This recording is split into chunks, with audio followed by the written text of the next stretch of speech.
You know, what happens when doing the exact right thing for your own mental and physical health results in a lifelong tragedy? Yeah, that is the impossible tension we're looking at today. Welcome to this deep dive. Today, we are focusing on a single, astonishingly brief source. It's an anonymous confession posted to a public online forum. Right, and the whole thing is barely 120 words long. Literally just a few lines. But within those lines is an absolute masterclass in unresolved grief. We're talking the terror of new motherhood and just this devastating collision of timing and human limitation. It really is. I'm going to read the text to you right now in its entirety. The author writes, "I ignored a message from an old friend because I was pregnant and exhausted. They passed away 2 days later." Oh, man. Yeah. She continues, "I was pregnant and so sick. I had just moved to a new place that I hated, and I had very bad morning sickness. My husband was out most days. One night I got a message from an old friend asking me if we can talk. I was so tired, and it was late, so I just ignored it, thinking I'll get to it later." The illusion of later, right? Exactly. And then she says, 2 days later, I found Facebook flooding with posts about her death. Apparently she slept and just never woke up. No one knows what happened. I couldn't tell anyone that she reached out because I was truly ashamed of what I did. That was a few years ago, and I still remember her every day, and I can't forgive myself because she was my high school best friend. Wow. The brevity of it almost makes it heavier, you know? It's just this incredibly raw documentation of someone trapped in a self-imposed emotional prison. Okay, let's unpack this. Our mission today, as we explore this material with you, the listener, is to understand the architecture of this secret regret. Right. We have to break it down. We're going to look at the immense, suffocating weight of this confession by examining the biological reality of severe exhaustion and, the cultural isolation of modern motherhood. And we can't forget the incredibly unique, almost biological imprinting of high school friendships. Yes, absolutely. We need to figure out how all of these elements lock together to create this totally intractable shame. What's fascinating here is that our goal is not to pass judgment on this narrator. I mean, we are operating almost as psychological forensic investigators today. I like that. Forensic investigators. Yeah, because we want to reverse engineer the structure of her guilt. By looking at the mechanisms, the physiological, evolutionary, and psychological mechanisms that led to this specific emotional outcome. Right. And by doing that, we can perhaps outline a blueprint for self-compassion, not just for her, but for you listening, if you happen to be carrying the weight of a past social mistake or a heavy, silent regret.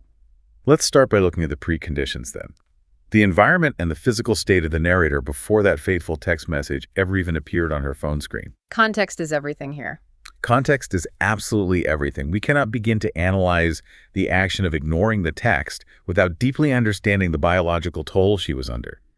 She establishes this immediately. She says she was pregnant and so sick and had very bad morning sickness. And we need to spend significant time on that physical reality because, well, society has a habit of drastically minimizing it. Definitely. Culturally, there's a tendency to romanticize early pregnancy. The narrative is heavily filtered through this lens of a glowing, joyful journey of preparation. Right, the glowing mother-to-be. Exactly. But early pregnancy, especially when accompanied by the kind of severe morning sickness she's describing, is frequently a state of profound physiological trauma. Hold on, stuck on something here. When we hear morning sickness, the cultural translation is usually just like a bit of mild nausea before breakfast. Maybe eat a saltine and you're fine. Yeah, exactly, a saltine cracker. Is it really a start of trauma? The clinical reality can be staggeringly different from the cultural myth. What she describes as very bad morning sickness often means relentless, all-day nausea, severe dehydration, and an inability to keep down basic nutrients. So it's a full-body crisis. It is. I mean, we are talking about a metabolic drain that rivals running a daily marathon. The body is rapidly building an entirely new organ, the placenta, while simultaneously experiencing massive, unprecedented surges in hormones. Like HCG and estrogen. Right. From an evolutionary biology perspective, some researchers believe this nausea evolved as a protective mechanism to keep early human mothers from ingesting pathogens during the most vulnerable weeks of fetal development. Wow, so it's a survival tactic. Yes, but The resulting physical state is one of cellular-level exhaustion. When a human body is operating at that extreme level of metabolic deficit and constant nausea, the brain fundamentally shifts its processing priorities. It has to, right? There's no energy left. Exactly. The psychological bandwidth required for higher-order functions like deep empathy, or maintaining complex social connections, or engaging in external emotional labor is actively shut down. The brain restricts energy strictly to survival and sustaining the pregnancy. Your entire world just shrinks. It shrinks down to the absolute perimeter of your own skin. The body is fiercely conserving every single ounce of energy. So when she says she was so sick, we have to view her as someone operating in an acute biological survival mode. And compounding that biological survival mode is the environmental reality she outlines right after. I mean, it isn't just the pregnancy. She lists these environmental factors like rapid-fire punches. Yeah, it's a lot all at once. She says, I had just moved to a new place that I hated, and my husband was out most days. That introduces the mechanism of geographic and emotional isolation, which is the second layer of this perfect storm. It's so isolating. It is. Human beings regulate their nervous systems through community and familiar environments. It's a concept called co-regulation. Co-regulation, meaning we need others to feel calm. Basically, yes. When we're stressed, we look to familiar faces, familiar streets, established routines, and our core social group to bring our baseline anxiety down. And she has been completely uprooted from all of that. Right. The Holmes and Ross stress scale consistently ranks moving as one of the most highly stressful life events a human can endure. But she didn't just move. She specifically notes that she moved to a place she hated. Which removes any possibility of the new home acting as a sanctuary.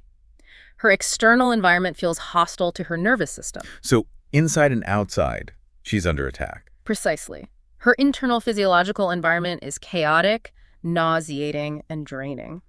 And her primary source of potential co-regulation, her husband, is largely absent. She's navigating the precipice of one of the most massive identity shifts a human can undergo, impending motherhood, in a complete vacuum. A total vacuum. I want to try and visualize her capacity in that moment. It makes me think of being stranded in a leaking life raft in the middle of the ocean. Oh, that's a good analogy. Like the waves are choppy and relentless, that represents the constant physical nausea of the morning sickness. You're completely alone on this route that's the new hated city and the absent husband. And you are bailing water out of this raft with a tiny, inadequate bucket just to keep from sinking. Every single ounce of your focus, your physical strength, your mental willpower is entirely consumed by the act of scooping that water. Just trying to stay afloat. Exactly. You literally do not have the mechanical ability or the physical bandwidth to reach out your arm and pull someone else into the raft. If you stop bailing for even 10 seconds, the water rises and you sink. The life raft analogy perfectly captures the mechanics of maternal depletion.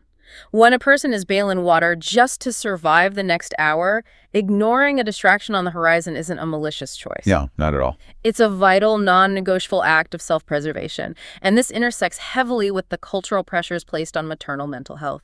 Expectant mothers are culturally conditioned to be endlessly giving, to operate as endless reservoirs of nurturing energy. To put everyone else first. Exactly, and to suppress their own physical suffering for the sake of others. The narrator was likely already feeling the friction of failing to meet that impossible cultural standard in her own mind, simply because she was miserable and sick rather than glowing and joyful. So she is deeply in the red, both emotionally and physically, before the phone even vibrates. Which brings us to the actual event, the pivotal moment of the text. The turning point. Yeah. She writes, "One night I got a message from an old friend asking me if we can talk.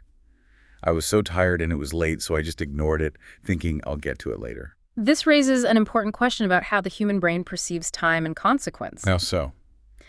Well, we all operate under a deeply ingrained, almost universal cognitive bias, which is the assumption of infinite time. It's an absolute evolutionary necessity. Really? Why is it a necessity? If human beings walked around every single day acutely, constantly aware of their own mortality, acutely aware that they or anyone they love could vanish in the next 60 seconds, the resulting terror would paralyze us. Oh, wow. Yeah, we'd never leave the house. Exactly. We would be unable to build cities, form relationships, or even leave our beds.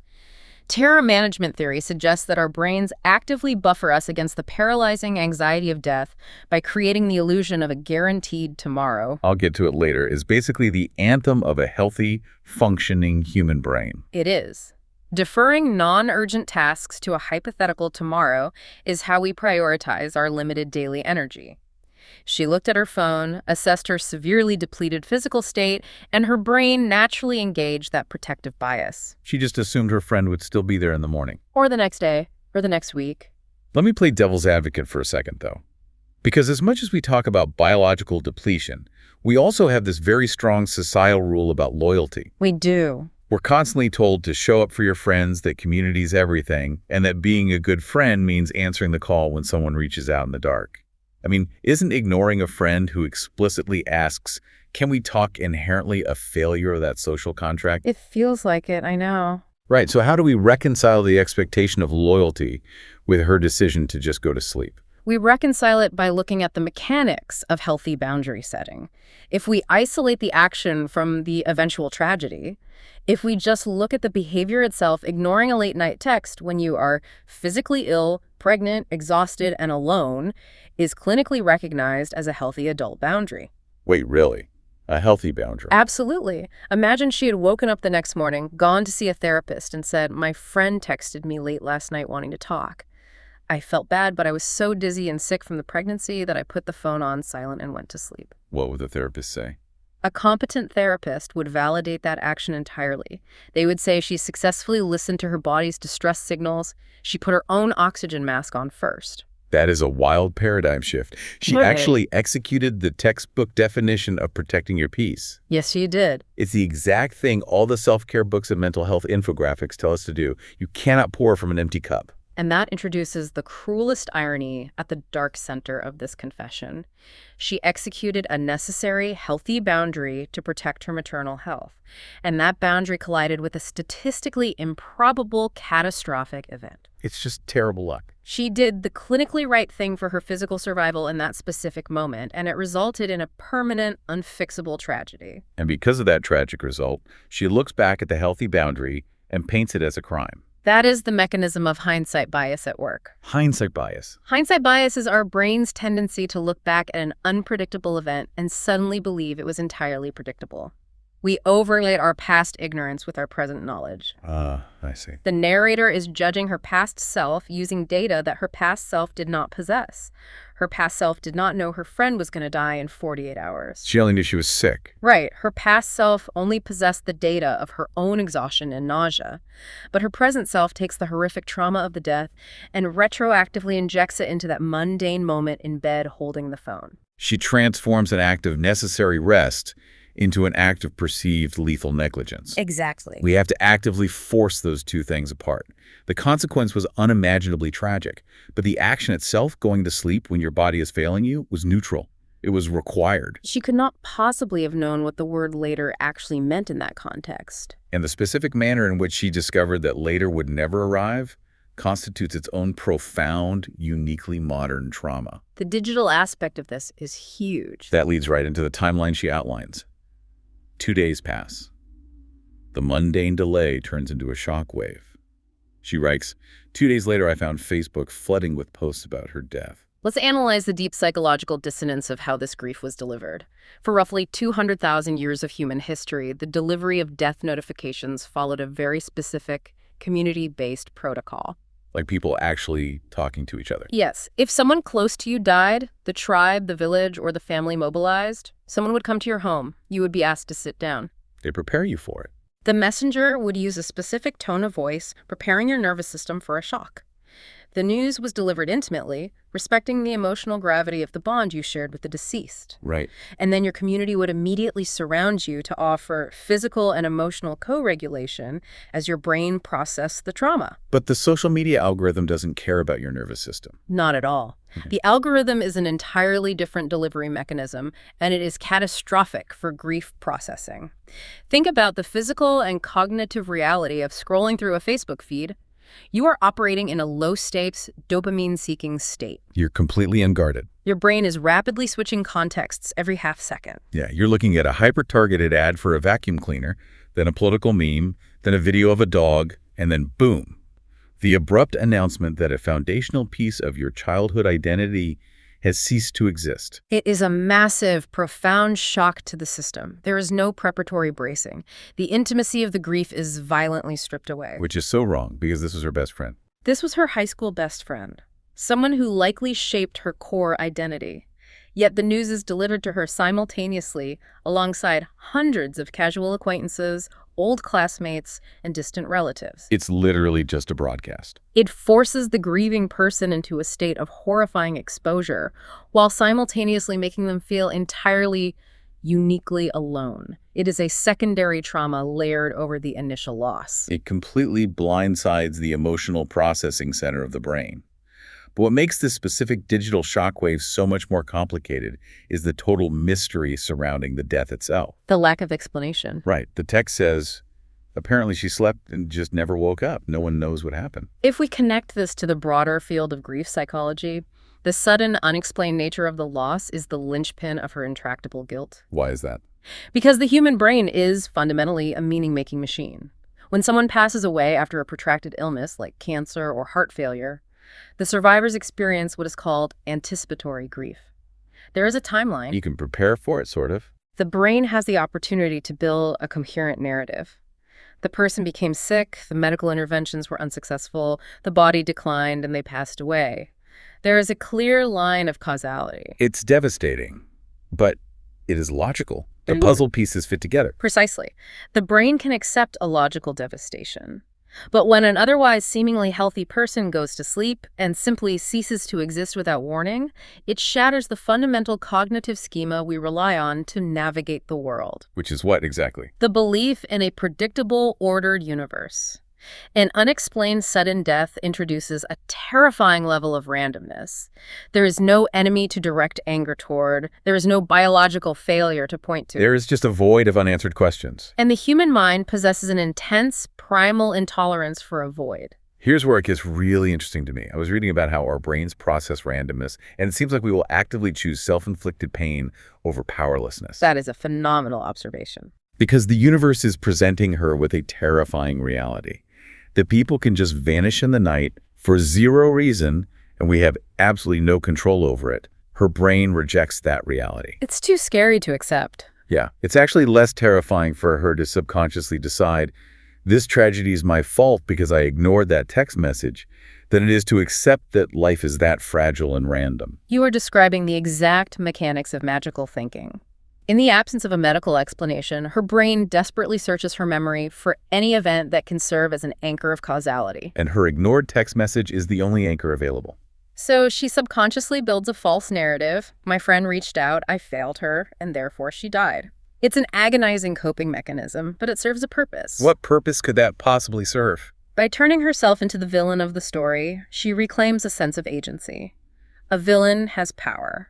A villain influences the outcome.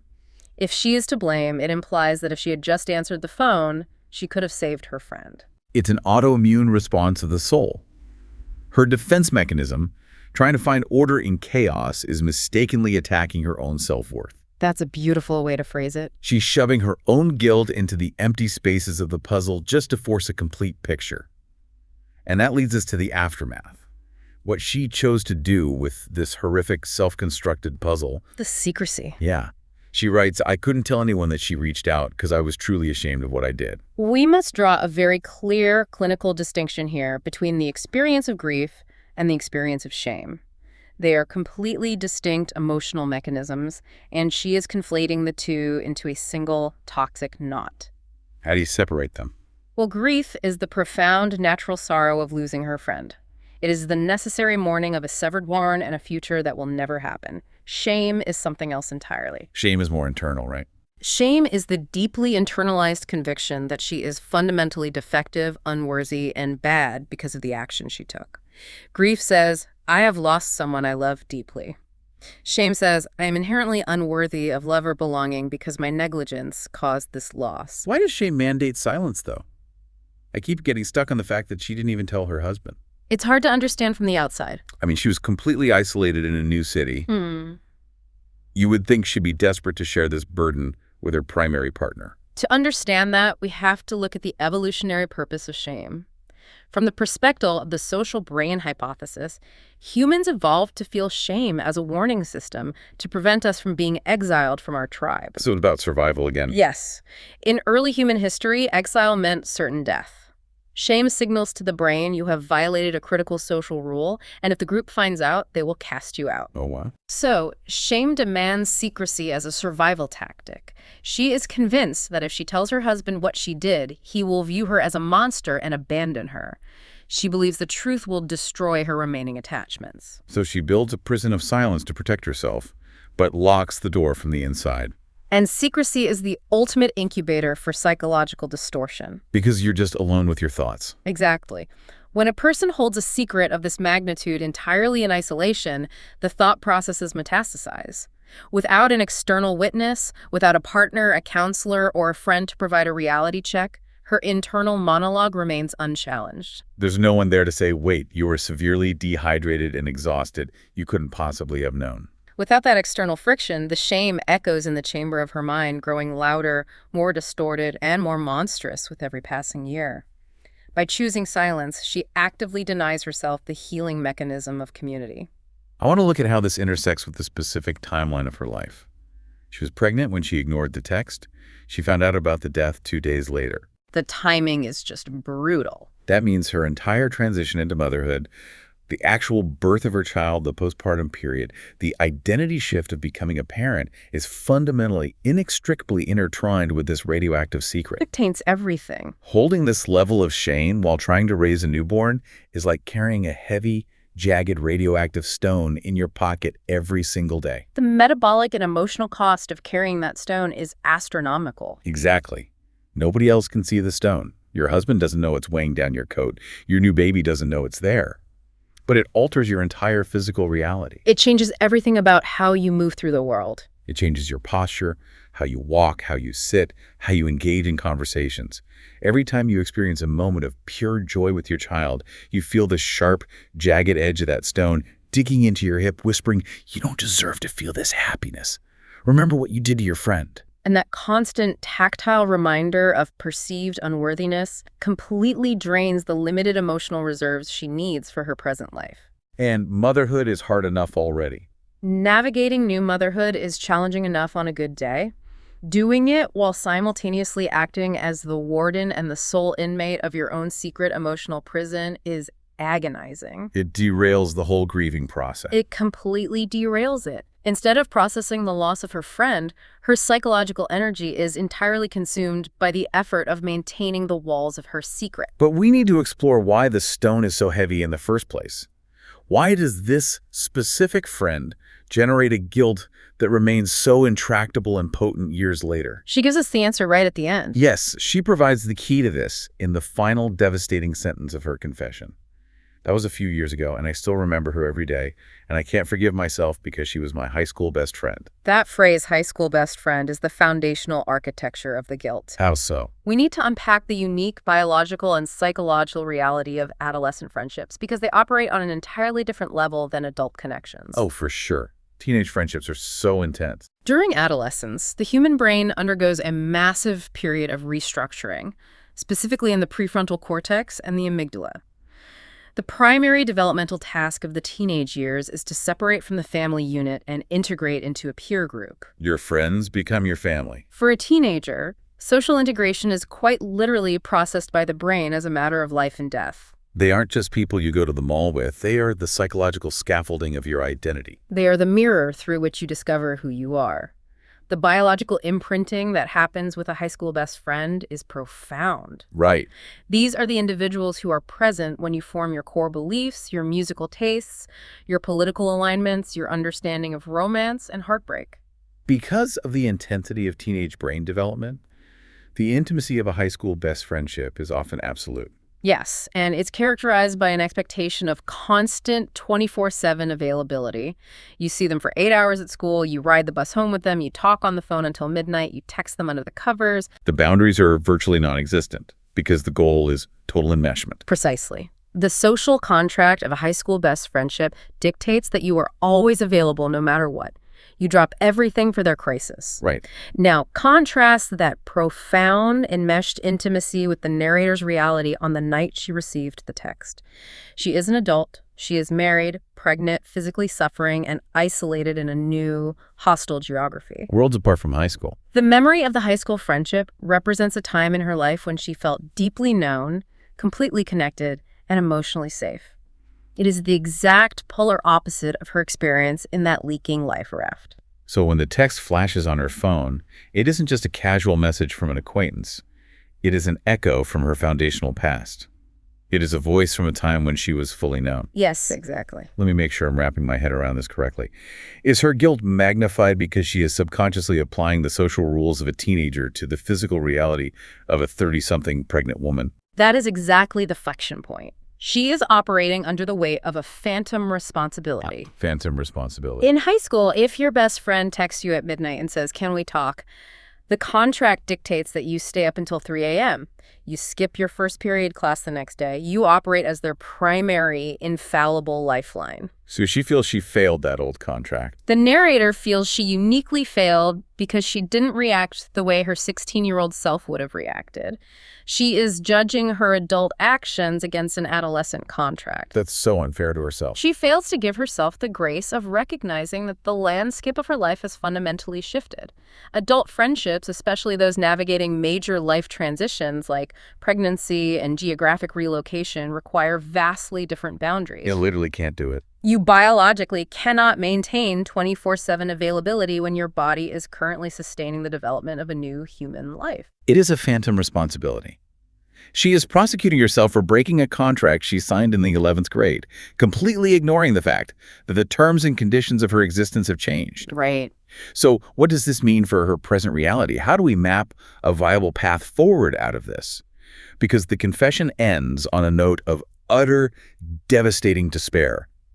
I can't forgive myself. We have to shift that narrative. We have to find a way to shift this narrative from isolating radioactive shame to a place of profound self-compassion. The first step in that shift is fundamentally changing the diagnostic framework. The symptoms she is describing, the lingering daily regret years later, the absolute inability to forgive herself, the intrusive memories, these are functionally identical to the clinical presentation of survivor's guilt. Survivor's guilt, like what soldiers get. Yes, we typically associate survivor's guilt with combat veterans or people who walk away from a plane crash or a natural disaster. But the psychological mechanism applies whenever an individual survives a situation where someone else perishes, particularly if they believe they possess the power to save them and failed to act. And the defining hallmark of survivor's guilt is an incredibly exaggerated, deeply distorted sense of personal responsibility. Exactly. If we connect this to the bigger picture of clinical treatment, the primary intervention for survivor's guilt involves relentless, compassionate reality testing. Reality testing, what does that look like here? The narrator must be guided to look at the objective data she provided in her own confession. She didn't write, "I ignored her because I didn't care about her anymore." She didn't write, "I ignored her out of malice." Right, she wrote, I was pregnant and so sick. I was exhausted. I hated my new place. My husband was out. She must be taught to look at those data points, not as weak excuses she is using to dodge blame, but as empirical evidence. It is biological and environmental evidence that justifies self-forgiveness. I want to break this down into deeply actionable steps. If someone listening right now is vibrating with the resonance of this, if they are holding on to a similar secret regret that is eating them alive, they need practical tools to dismantle the architecture of this guilt. We definitely need actionable tools. Let's start with the physical reality of the shame itself. Shame is not just a thought process. It's a highly visceral somatic experience. Oh, absolutely. The body feels it. When a person ruminates on a secret regret, the body reacts physically. The chest wall tightens. Respiration becomes shallow. The stomach might cramp or feel nauseous. Cortisol floods the system. Yes, the body absolutely keeps the score. When those somatic shame spirals begin, cognitive logic isn't enough. You can't just think your way out of a physiological trauma response. So what do you do? She needs physical grounding exercises to forcefully interrupt the nervous system's escalation and bring her prefrontal cortex back online. A highly effective, scientifically backed technique is the 5-4-3-2-1 method. I've heard of this, but how exactly does it work mechanically? When you are spiraling in shame, your amygdala, the brain's fear center, is hijacking your processing power. Convinced you are in immediate, present danger based on a past memory. So it's basically a false alarm in the brain. Exactly. The 5-4-3-2-1 method forces the brain to process real-time sensory data, which pulls energy away from the amygdala and routes it back to the prefrontal cortex, the logical center. Talk me through it. When the wave of guilt hits, you stop and force yourself to verbally identify 5 things you can currently see in the room. Then, 4 things you can physically feel: the texture of your shirt, the chair against your back. Just normal, everyday things. Yes. Then, 3 distinct sounds you can hear, 2 things you can smell, and 1 thing you can taste. By engaging all 5 sensory pathways, you forcefully interrupt the cognitive loop of shame. That makes total sense. You anchor your nervous system in the present reality, a reality where you are currently safe, and where the past, tragically, cannot be altered. It acts as an emergency brake for the nervous system. But once the physical spiral is stopped, we have to address the emotional core, the unclosed loop, The misconnection. the literal text message that was left hanging in the digital void. Since the text cannot ever be replied to in reality, I think a powerful, actionable pathway here is the unsent letter exercise. It is a staple intervention in grief and trauma counseling. The brain needs to externalize the trapped communication. She needs to articulate the reality of what she couldn't communicate on that specific night. I want to try and give that shape. I want to draft what that letter might actually sound like to demonstrate how it shifts the narrative. Please do. Imagine sitting down with a pen and writing, "Dear friend, I saw your message. I wanted so desperately to be the friend you needed, to be the friend I used to be when we were young. Right. But my body was failing me that night. I was so sick, and I was so terrified and lonely in this strange new city, trying to sustain a new life inside me. I assumed we had tomorrow. I assumed we had thousands of tomorrows waiting for us. Yeah, that assumption of infinite time. I am so deeply sorry that I wasn't there in that specific fleeting moment. But please know that my silence was not a lack of love for you. It was only a lack of physical strength." That is an incredibly powerful reframing. The act of writing that letter, the physical movement of the hand, allowing the tears to flow, actively documenting the reality of her physical limitation, externalizes the grief. It gets it out of her head. It takes that heavy radioactive stone out of her pocket and places it on the desk in front of her. It allows her to look at it objectively as an artifact outside of her own body. And when she looks at it objectively, she can finally see that the stone is composed of unpredictable tragedy and severe biological fatigue. It is not composed of malice. Exactly. Not malice. And what is the protocol for the letter once it is written? Does she keep it? The physical disposition of the paper is secondary to the psychological release of the writing process. She can safely burn it as a release ritual, she can bury it, or she can keep it tucked in a journal. It's the act of writing it that matters. Yes. But the completion of the letter prepares her for the most crucial, terrifying step. She must break the silence of the secret. Step 1 was typing out this anonymous confession and putting it on the internet. Which is a big step. That action proves her subconscious is desperate to purge the secret. Step 2 is trusting an actual physical human being in her life, most likely her husband, with the whole truth. That is the terrifying part, though. We talked about how shame convinces you that the truth will cause you to be exiled. It feels like life or death. If you have guarded a secret like this for years, convincing yourself it proves you are a monster, saying the words out loud to your partner feels like pulling the pin on a grenade. It is profoundly terrifying, but it is the absolute prerequisite for long-term healing. Shame cannot survive being spoken aloud to an empathetic witness. She needs that validation. She needs her partner to look at her, to share the story, and to say, "I love you, I was there, I remember how incredibly sick you were, I remember how isolated we felt in that town. It was not your fault." She needs a reality check from a trusted source outside her own compromised internal monologue. Allowing someone she trusts to witness her shame without rejecting her is the mechanism by which the shame finally begins to evaporate. We also need to talk about the mechanics of memory and how she chooses to honor this friend moving forward. Right now, her daily remembrance is intrinsically toxically linked to the missed text message. Yes, she's trapped in that final moment. She explicitly states, "I still remember her every day and I can't forgive myself."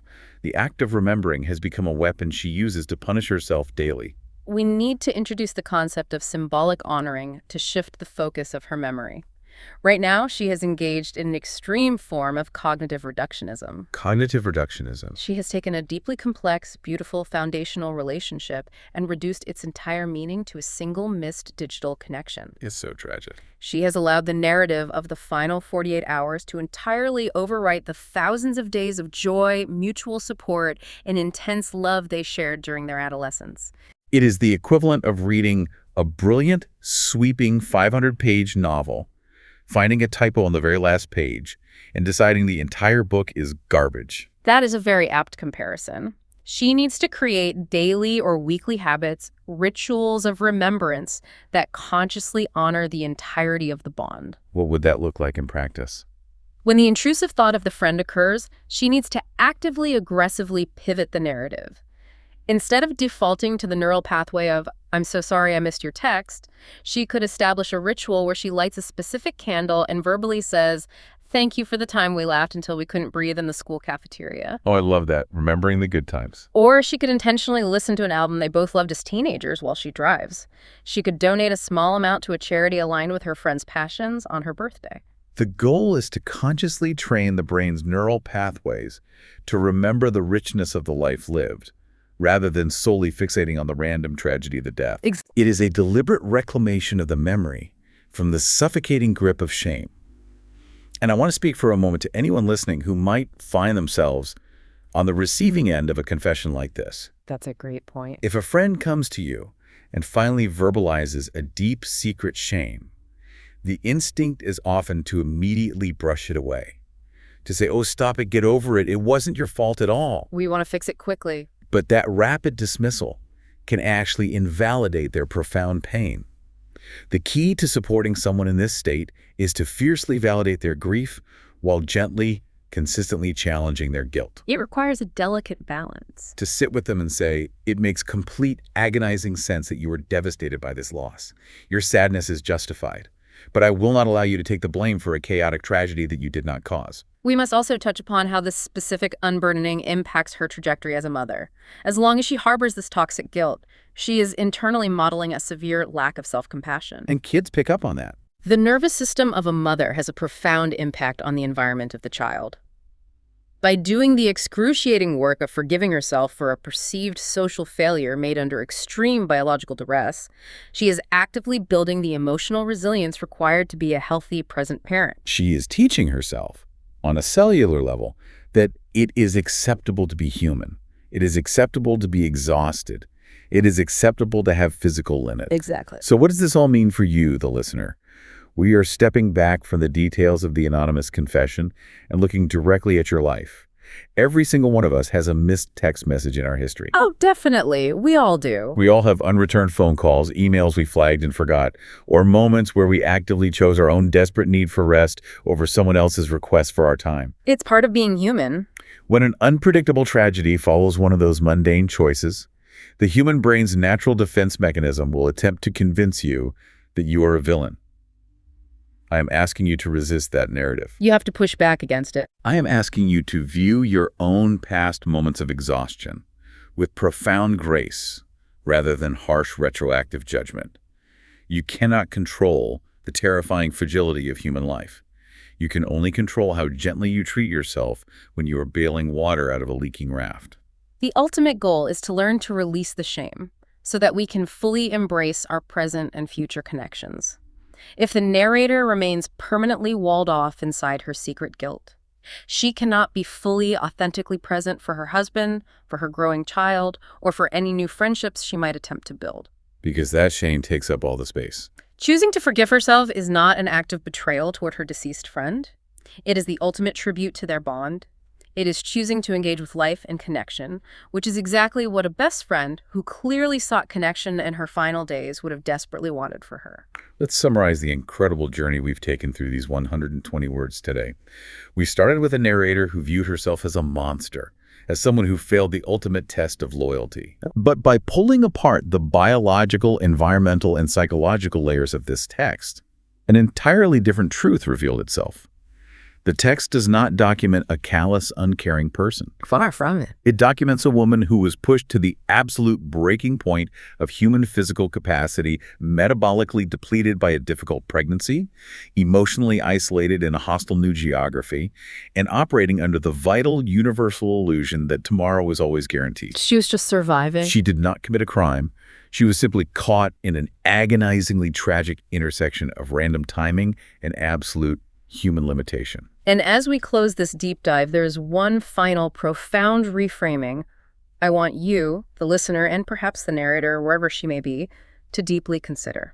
What's that? Think about the psychological intent behind the friend's final message, asking me if we can talk. When a human being is going through a period of intense struggle, or perhaps when they subconsciously, biologically sense the end approaching, who do they reach out to? You reach out to the people who feel like home. You reach out to your anchors. Exactly. You reach out to your safest spaces. The fact that her friend chose to text her on that specific night was not a final exam that the narrator failed. Right.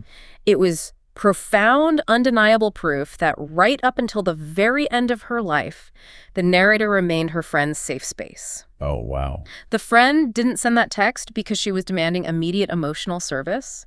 She texted because simply directing her thoughts toward the narrator brought her a sense of safety. Just thinking of her helped. Perhaps the narrator can find a measure of profound peace in knowing that just the act of sending that text, just knowing her high school best friend was out there existing in the world, likely brought her friend deep comfort in her final hours. The connection existed and provided comfort completely independent of the reply.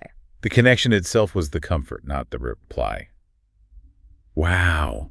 That reframes the entire emotional landscape of the tragedy. It really does change everything. We like to think of human relationships as binary. We want clear rules and clean outcomes. But relationships are living, breathing, wildly unpredictable ecosystems. They are messy, they are incredibly murky, and they are constantly subjected to the random storms of life. That is the truth. You cannot accurately diagnose the depth or value of a years-long foundational friendship by staring at the silence of a single, physically exhausted night. You have to look at the whole messy, beautiful, complicated picture. Thank you so much for wading into these complex waters with us today on this deep dive. Take care of yourselves, and please remember to forgive yourself for being human.